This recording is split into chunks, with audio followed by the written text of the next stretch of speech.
ಶ್ರೀ ಗುರುಭ್ಯೋ ನಮಃ. ವಸುದೇವಸುತಂ ದೇವಂ ಕಂಸಚಾಣೂರಮರ್ದನಂ ದೇವಕೀ ಪರಮಾನಂದಂ ಕೃಷ್ಣಂ ವಂದೇ ಜಗದ್ಗುರು. ಪರತ್ಪರ ಯೂಟ್ಯೂಬ್ ಚಾನಲ್ನ ಎಲ್ಲ ವೀಕ್ಷಕರಿಗೆ ಸ್ವಾಗತ. ನನ್ನ ಹಿಂದಿನ ವಿಡಿಯೋದಲ್ಲಿ ಶ್ರೀಕೃಷ್ಣ ಅರ್ಜುನನಿಗೆ ಎಲ್ಲ ಯಜ್ಞಗಳಿಗಿಂತ ಜ್ಞಾನಯಜ್ಞ ಅನ್ನುವಂಥದ್ದು ಸರ್ವಶ್ರೇಷ್ಠವಾದದ್ದು. ಆ ಜ್ಞಾನವನ್ನು ಪಡ್ಕೊಳ್ಳೋದ್ರ ಮೂಲಕ ನಾವು ಶ್ರೇಷ್ಠರಾಗಬಹುದು. ಜ್ಞಾನವೇ ನಮಗೆ ಕೊನೆಯ ತನಕ ನಮ್ಮ ಜೊತೆಯಲ್ಲಿ ಬರುವಂಥದ್ದು. ಅದಕ್ಕೆ ಆತ್ಮಜ್ಞಾನಿಗಳಾಗಿರ್ತಕ್ಕಂಥ ಗುರುವನ್ನು ನಾವು ಹುಡುಕಿ ಅವರಿಂದ ಉಪದೇಶವನ್ನು ಪಡ್ಕೊಳ್ಬೇಕು ಅನ್ನುವಂಥ ಮಾಹಿತಿಯನ್ನು ಶ್ರೀಕೃಷ್ಣ ತಿಳಿಸಿದ್ದ. ಈಗ ಮತ್ತೆ ಮುಂದುವರೆದು ಅದೇ ಜ್ಞಾನ ಯಜ್ಞಕ್ಕೆ ಸಂಬಂಧಪಟ್ಟಂಥ ಮಾಹಿತಿಯನ್ನು ತಿಳಿಸ್ತಾ ಇದ್ದಾನೆ.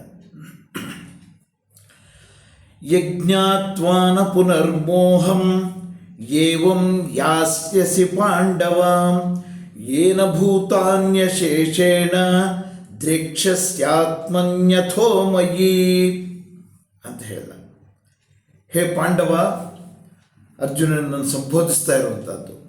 ಹೇ ಪಾಂಡವ, ಈ ಜ್ಞಾನವನ್ನು ತಿಳ್ಕೊಳ್ಬೇಕು ಅಂತಂದರೆ ಸೂಕ್ತವಾದ ಗುರುವಿನ ಮೂಲಕ ತಿಳ್ಕೊಂಡ್ರೆ ಒಂದು ಸಲ ಪುನಃ ನಮಗೆ ಯಾವುದೇ ಮೋಹ ಅನ್ನುವಂಥದ್ದು ಉಂಟಾಗುವುದಿಲ್ಲ. ಸಮಸ್ತ ಭೂತಗಳನ್ನು ನಾವು ಮೊದಲು ನಮ್ಮಲ್ಲಿ ನಾವು ನೋಡಬಹುದು. ಅರ್ಜುನನಿಗೆ ಹೇಳ್ತಾ ಇದ್ದಾನೆ, ನಿನ್ನಲ್ಲಿ ಮೊದಲು ಸಕಲ ಭೂತಗಳನ್ನು ನೋಡಬಹುದು, ಅಂದರೆ ಎಲ್ಲ ಜೀವಿಗಳನ್ನು ಅಂತ, ನಂತರ ನನ್ನಲ್ಲಿಯೂ ನೋಡಬಹುದು ಅಂತ ಹೇಳ್ತಾ ಇದ್ದಾನೆ ಕೃಷ್ಣ. ಅಂದರೆ ಇಲ್ಲಿ ಎಲ್ಲ ಕರ್ಮಗಳಿಗೂ ಕೂಡ ಜ್ಞಾನವೇ ಮೂಲ. ಎಲ್ಲ ಕರ್ಮಗಳು ಜ್ಞಾನದಲ್ಲೇ ಪರಿಸಮಾಪ್ತಿಯಾಗುವಂಥದ್ದು. ಒಂದು ಸಲ ನಮಗೆ ಆ ಜ್ಞಾನ ಅನ್ನುವಂಥದ್ದು ಬಂದರೆ ಪುನಃ ಅದು ಹಿಂದೆ ಸರಿಯುವಂಥದ್ದಿಲ್ಲ.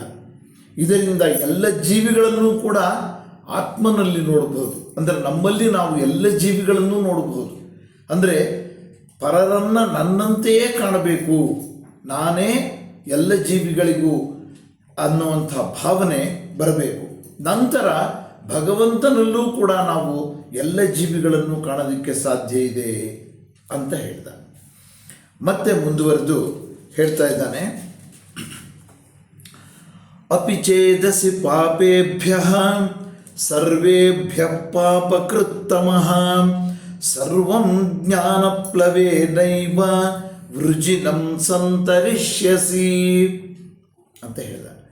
ಅಂದರೆ ನೀನು ಎಲ್ಲ ಪಾಪಗಳನ್ನು ಮೀರಿದಂಥ ಪಾಪವನ್ನು ಮಾಡಿದ್ದರೂ ಸಹ ಅವೆಲ್ಲವನ್ನೂ ಕೂಡ ಜ್ಞಾನವೆಂಬ ದೋಣಿಯಿಂದಾನೇ ದಾಟೋದಕ್ಕೆ ಸಾಧ್ಯ ಅಂತ ಈ ಶ್ಲೋಕದ ಅರ್ಥ. ನಾವು ಎಲ್ಲ ಪಾಪಗಳನ್ನು ಮೀರಿದಂಥ ಪಾಪಗಳನ್ನು ಮಾಡಿರ್ಬೋದು, ಅವೆಲ್ಲವನ್ನು ನಾವು ಜ್ಞಾನವನ್ನು ಪಡೆಯೋದ್ರ ಮೂಲಕ ಅದನ್ನು ದಾಟೋದಕ್ಕೆ ಸಾಧ್ಯ. ಆ ಜ್ಞಾನದ ದೋಣಿಯಿಂದ ದಾಟೋದಕ್ಕೆ ಸಾಧ್ಯ ಇದೆ. ಅಂದರೆ ನಾವು ಅಜ್ಞಾನದಲ್ಲಿ ಇದ್ದಾಗ ಹಲವಾರು ರೀತಿಯ ಪಾಪಕೃತ್ಯಗಳನ್ನು ನಾವು ಮಾಡಿರ್ತೀವಿ. ಆವಾಗ ನಮಗೆ ಗೊತ್ತಾಗೋದಿಲ್ಲ, ಪಾಪಕೃತ್ಯಗಳು ಅಂತ ಗೊತ್ತಾಗೋದಿಲ್ಲ. ಒಂದು ಕೊಡ ನೀರಿನೊಳಗೆ ಮುಳುಗಿದಾಗ ಅದನ್ನು ಮೇಲಕ್ಕೆ ಎತ್ತಿದರೆ ಹಗುರವಾಗಿರುತ್ತದು, ಅದು ಮೇಲೆ ಬಂದಾಗ ಅದರ ಭಾರ ಎಷ್ಟು ಅಂತ ಗೊತ್ತಾಗೋದು. ಹಾಗೆ ನಮಗೆ ಆ ಪಾಪಕೃತ್ಯಗಳನ್ನು ಮಾಡಿದಾಗ ಅರ್ಥ ಆಗಲ್ಲ, ನಂತರ ಅದು ನಮಗೆ ನಿಧಾನವಾಗಿ ಅರ್ಥ ಆಗುತ್ತೆ. ಅದರಿಂದ ಹೊರಬರೋದಕ್ಕೆ ನಾವು ಪ್ರಯತ್ನಿಸಿದಾಗ ನಮಗೆ ಅದು ಅರ್ಥ ಆಗುತ್ತೆ. ನಾನು ಎಂಥ ಪಾಪಕೃತ್ಯಗಳನ್ನು ಮಾಡಿದೆ ಅಂತ ನಮ್ಮನ್ನು ನಾವೇ ಸಾಕಷ್ಟು ನಿಂದನೆ ಮಾಡ್ಕೊತೀವಿ. ಬೇರೆ ಯಾರೂ ನಮ್ಮನ್ನು ನಿಂದಿಸಬೇಕಾದ್ದಿಲ್ಲ, ನಮ್ಮನ್ನು ನಾವೇ ಎಲ್ಲ ರೀತಿಯ ನಿಂದನೆಗಳನ್ನು ಕೂಡ ನಾವು ಮನಸ್ಸಿನಲ್ಲಿ ಮಾಡ್ಕೊತೀವಿ. ಆಗ ಆ ಪಾಪಕೃತ್ಯಗಳಿಂದ ಹೊರಬರೋದಕ್ಕೆ ಸಾಧ್ಯ ಇದೆ ಅಂತ ಶ್ರೀಕೃಷ್ಣ ಹೇಳ್ತಾನೆ. ಅದು ಹೇಗೆ ಸಾಧ್ಯ ಅಂದರೆ ಜ್ಞಾನ ಸಂಪಾದನೆಯಿಂದ ಸಾಧ್ಯ.